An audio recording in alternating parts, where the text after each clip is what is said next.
Building resilience, it's not about just strengthening the mind. It's not just about strengthening the body. You have to get the two to work together. Because in many ways, the mind is a hypochondriac. And this is the reason why whenever you're doing something hard physically, whether it be a long run, whether it be circuits, a heavyweight session, your mind's telling you to stop. That's why you get that message when you're in the long run. It's like, when you're going to stop? When you're going to stop? Because your mind's trying to bring you back to homeostasis, which in simple terms, just trying to bring you back to your normal state. Because when we're feeling this slight bit of fatigue, our mind thinks we're in great danger, but we're not. And you see, when you're feeling this fatigue, you're not even at 40% of your potential. You know, when you're on one of these long runs and you feel like you can't go any further. Let's say you've never run a 10k before. Certain people get to the 10k mark and they start to feel like they couldn't possibly go any further. At that mark there, you can 100% double that. You could easily do a 20k, but you're listening to your mind. That's working off its default setting, which is just trying to keep you alive, keep you safe. But when you're trying to achieve goals, when you're trying to build resilience, that's no good. You've got to understand when you're getting these signals from the mind to the body, when you're on these long runs, and your mind just keeps telling you to stop. It's just being a hypochondriac. You can go way further than that. You're not even at 40% of your potential. So you've got to understand how the mind works. But at the same time, you have to train your body. If you get the right training in, you're going to be able to run further, lift heavier, endure more.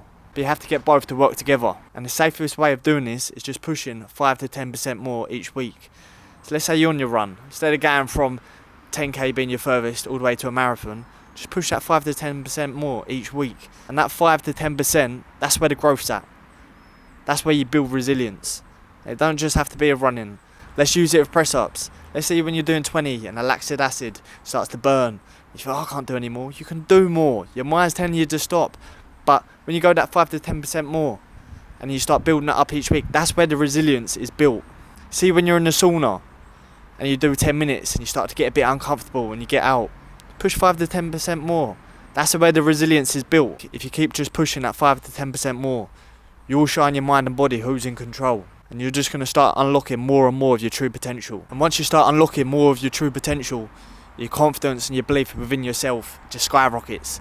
As soon as you stop listening to them little signals, as soon as you're feeling a little bit of fatigue. And that's where the resilience is built. But yeah, I don't advise going out and absolutely killing yourself and going from 0 to 100.